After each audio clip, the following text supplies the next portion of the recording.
again, I cannot wait to ask you, why is it that we got so many apps, they claim that GDPR compliance, but when we checked it out, only 53% are actually real, they actually do comply. The rest, what's your reason? Anybody who knows me knows that I'm very cynical. And I'm assuming that most of these apps are from the US. They use notice generators, because I see it all the time. And if you click on those links, what's written in there is rubbish, most of the time.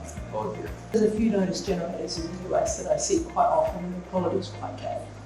And I wonder, in fact, if GDPR would even apply to these people. Let's say GDPR doesn't apply, because we talk about the extraterritorial applicability, but they still mention GDPR. Does the GDPR apply to them because they state that it does? No. Even if they say that GDPR applies to them, if it actually doesn't, then it doesn't. Wow. Okay, so it's cosmetics. And what I often see in privacy policies from the US, they'll cover GDPR and they'll cover California. I don't know if they cover California well or not. But what they do with GDPR is just amateur. And they'll say, I saw one only yesterday from Singapore, it said at the top, PDPA/GDPR compliant. And it didn't come close to being compliant with either PDPA or GDPR. And there's no way that GDPR would have applied anyway.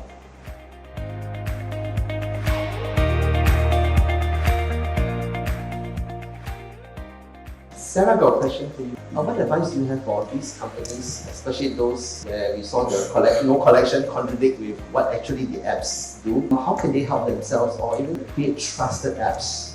I recommend to establish a data protection management program, because we have seen those privacy policy, you see a number of them, 14 of them, they don't even have the privacy policy.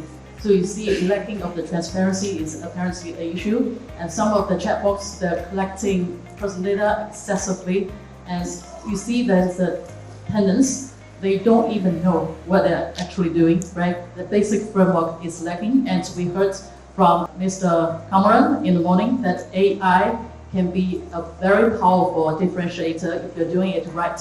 Then how to do it right? Then one of the solutions is to have the data protection framework, which is the management framework. How you can do it? Appoint the DPO, get your committee set up, right? Get the stakeholders to help you to assess your data protection risk from the information lifecycle, right? You audit, you monitor your results, and constantly communicate and educate your staff. Having the framework, it means that you are anticipating what are the issues in your data protection, be it you're using AI or not using AI. So I think that's the suggestion. Overall is to have data protection management program. Can I share with irony? We created the region's first data protection, data privacy program for mobile app developers. We were so excited, we had zero attendance. So the participants were all data protection officers. Till date, we have never gotten a single startup at all. It will be all the curious DPOs where their companies are developing mobile apps, but we have not yet seen any startups attend any of our sessions.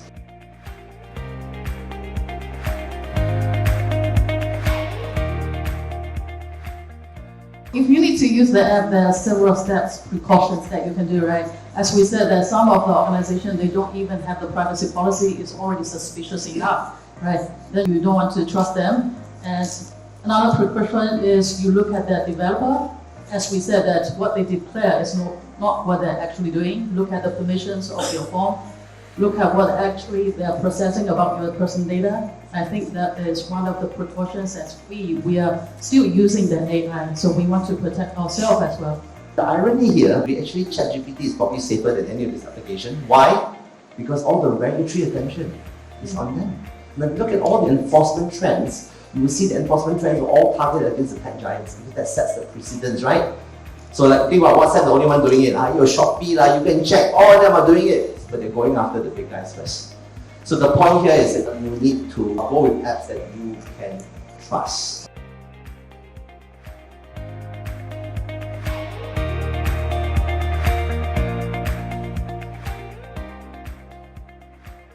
There's a few class actions going on in the US including the Shutterstock one, because Shutterstock, if you're familiar with them, their business is they sell images, right? So you can buy them, it's quite legit. But their samples that are on the website have the watermark. Yeah, the broken watermark. So when Shutterstock takes one of these companies to task for breach of copyright, I don't know what defence they could possibly have. I just got back from Cambridge, I presented there, and what the lawyers told me was pretty shocking. They said the lawyers will not do anything until 1 year later. They will send you the legal letter. They'll make you use the app first, and then after that, they will claim from you. So we are not really answering this question because it's hard to know, right? But you're going to come to a point in time where all these companies that own a lot of IP, they're being very conscious. They let you use it first, and they send you the letter. And just in general workings, I see that Shutterstock and people like that, people whose businesses to publish images, people whose businesses to publish books, TV stations like your CNN and people like that, their licensing agreements will be very, very strict.